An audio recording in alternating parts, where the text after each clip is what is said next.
Hello दोस्तों, आप सभी को राम राम मेरी तरफ से। तो आप सभी का एक बार फिर से एक नए व्लॉग में स्वागत है। तो आप देख रहे हैं कि मैं जो है मंदिर के जो ड्रॉर्स बन गए हैं उनमें जो है सामान लगाने की कोशिश कर रही हूँ। मेरा जो मंदिर है वो मार्बल का है। मेनली जो मंदिर अंदर आपको दिख रहा है वो मार्बल का है। तो मैंने क्या है सारा ही वुडन का नहीं बनवाया, मार्बल का जो मंदिर है उसको एज इट इज़ रहने दिया और उसके ऊपर जो है वो दरवाजे जो होते हैं वो थोड़ा लकड़ी वुडन बनवा लिया था।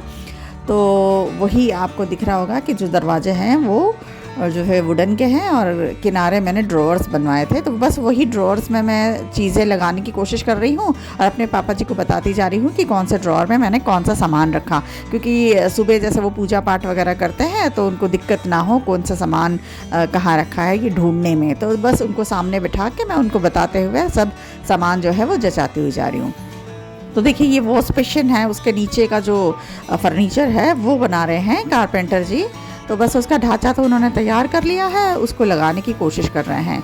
और ये जो कमरे का है पूरा पेंटिंग ऊपर का तो हो चुका है, दूसरा कोट हो गया और बाकी वो पेपर लगा रहे हैं कि बाकी जो वॉल्स हैं उन पे कलर करेंगे तो जो फर्नीचर है तो ख़राब ना हो, उसके ऊपर मतलब छींटे ना जाए, इसलिए पूरे कमरे में जो फर्नीचर नया बना था उस पर उन्होंने पूरा ही जो है कागज़ लगा दिया है।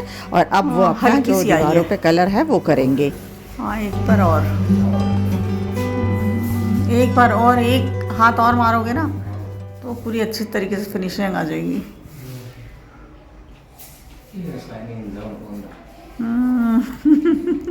नहीं वो अच्छा लगना चाहिए ना।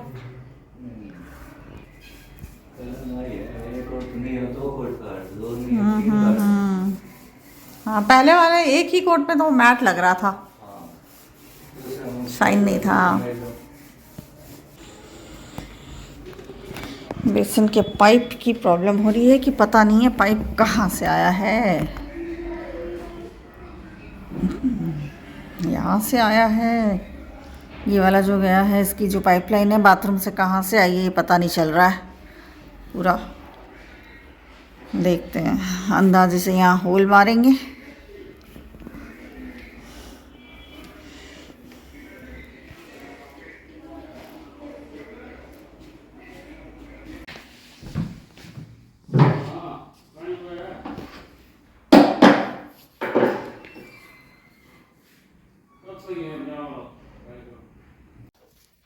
ये दूसरे दिन का समय है और ये सुबह का वक्त है। मैं जो है झाड़ू निकाल रही हूँ पूरे घर का, और घर बाहर सभी झाड़ू अच्छे से निकालना पड़ेगा क्योंकि क्या है कि गंदगी हर जगह बहुत ज़्यादा हो गई है। शाम को काम करके जाने के बाद वो मतलब ऊपर ऊपर साफ़ कर देते हैं, पूरा साफ़ करते नहीं हैं, तो सुबह पूरी तरह से झाड़ू लगाना पड़ता है। और आज हमारी रामा जी है वो शादी में गई हैं तो आज वो नहीं आएंगी, तो सारा ही जो झाड़ू वगैरह है पोछा वगैरह है वो सारा ही मैं निकाल दूँगी। तो देखिए झाड़ू वगैरह निकाल के मैं आ गई थी कि पोछा बाद में लगाऊंगी। तो पहले पास्ता चढ़ा देती हूँ उबलने के लिए, तो वो उबलता रहेगा, उसके बाद मैं साइड बाय साइड अपना दूसरा काम जो है कर लूँगी।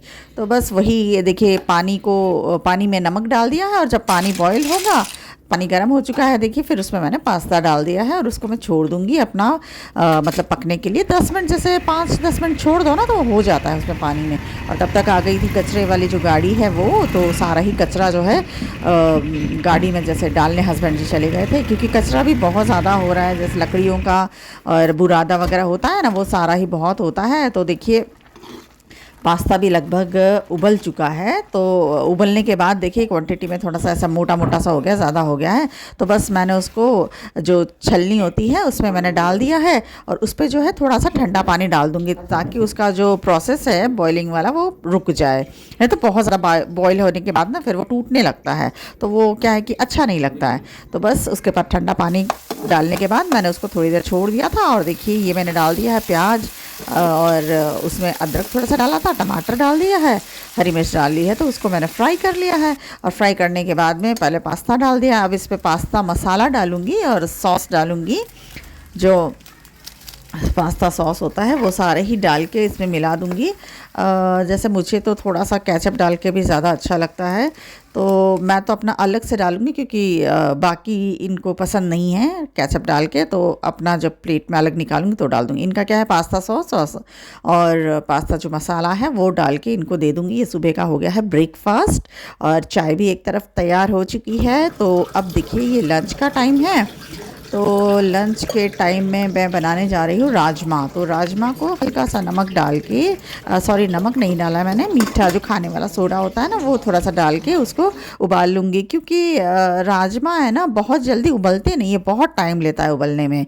फिर भी मैंने मतलब 8-9 सीटियाँ मुझे लगानी पड़ती हैं, बहुत ही कड़क होता है, मतलब जल्दी से वो सीजता नहीं है, जिसकी वजह से मैंने खाने वाला थोड़ा सा सोडा डाल दिया था ताकि वो अच्छे से मतलब सीज जाए। इसी बीच मुझे गाय जैसे रंभाती है ना, तो वैसे आवाज़ आई थी, तो भाई रोटियां मांग रही है गाय, तो चलते हैं रोटियां देने के लिए। तो उनको रोटी दे देते हैं, नहीं तो वो जो है जैसे खिड़क है ना, खिड़क मतलब दरवाज़ा जो होता है मेन गेट, उसके सामने वो खड़ी रहेगी, हटेगी नहीं जब तक उनको रोटियाँ दे नहीं देते। क्योंकि रोज़ देते हैं ना, तो उनको पता होता है और वो अपने टाइम से आ जाती है रोटियाँ मतलब खाने के लिए। तो देखिए बस खड़ी हैं ये छोटी सी बछड़ी है और गाय है, तो देखिए उनको दे रहे हैं। अब उनको भूख लगी होगी तो बस देने भी नहीं दे रही हैं। तो वो छोटी सी बच्चिया को मैं खिलाना चाहती हूँ, तो लेकिन ये जो आगे गाय है ये आ रही है, तो उसको मैंने रोटी दूर से ही डाल दिया था छोटी सी बच्चिया को, तो वो अपना खा रही थी और ये गाय जो है इनको भी मैंने खिला दिया था। और देखिए ये कारपेंटर लोग अपना सारा सामान ऐसे ही रख के गए थे, क्योंकि उस दिन तो वो आए नहीं थे, छुट्टी कर ली थी, उनको भी शादी वगैरह में जाना था। क्योंकि आजकल शादियों का सीज़न है तो बहुत ज़्यादा मतलब सभी को हर जगह मतलब जहाँ बुलावा आता है वहाँ जाना तो पड़ता ही है। खैर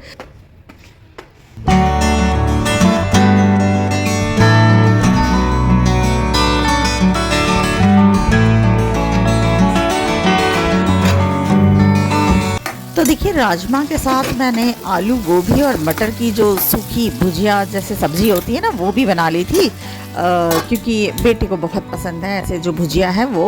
और राजमा तो जैसे ग्रेवी वाली हो गई और सूखी सब्ज़ी में ये हो गया है आलू गोभी मटर। तो इसको बहुत ज़्यादा मसालों में नहीं बनाया था, बहुत ही बेसिक मसाले में बनाया था, वो भी बहुत टेस्टी लगता है। जैसे सूखा एकदम बना दो ना बिना ग्रेवी के, बहुत अच्छा लगता है। तो चलिए पौंकते हैं अब राजमा को। तो मैंने कुकर में डाल दिया था, जैसे इलायची डाल दी थी, लौंग तो डाल दिए थे और ये तेज़ पत्ता डाल दिया था। तो वो होने के बाद में डाल दिया था मैंने जीरा और हींग डाला था, और उसके बाद में डाल दिया है प्याज। तो प्याज को थोड़ा सा भून लेते हैं। तो प्याज को जैसे ही हल्का सा रेड हो गया था, मैंने टमाटर प्यूरी जो है उस डाल दी थी, और अदरक मैंने उसी में पीस लिया था, जैसे टमाटर मैंने पीसा ना उसी में मैंने अदरक भी पीस लिया था और लहसुन भी पीस लिया था। तो बस इन सब को फ्राई करने के बाद मैं जैसे डालूंगी इसमें मसाले। तो बस देखिए मसालों में हमने बेसिक मसाले डाल लिए थे और गरम मसाला डाल लिया था उसके साथ में। तो इन सभी को पहले तो मैं बहुत ही अच्छे से फ्राई करूँगी मसालों को, जब तक कि ये तेल छोड़ नहीं देते मसाले।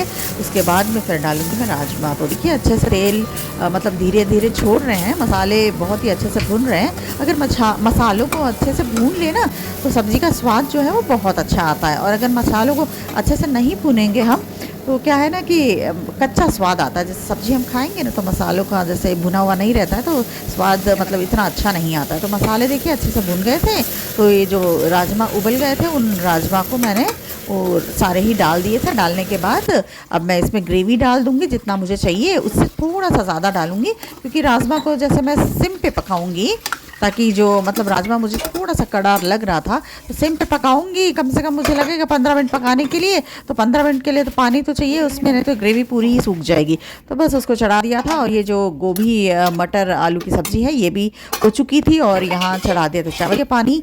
तो तब तक काट लेते हैं फ्रूट्स। तो फ्रूट्स टाइम हुआ है तो फ्रूट काट लेती हूँ, और उसके बाद में फिर चलते हैं रोटी बनाने के लिए। तो आटा क्या है कि लगा के पहले रख दूँगी सेट होने के लिए, और चावलों का पानी भी जैसे गर्म हो चुका था तो उसमें चावल डाल देते हैं। और देखिए आटा भी गूंद के रख दिया था, तो सेट हो चुका था आटा।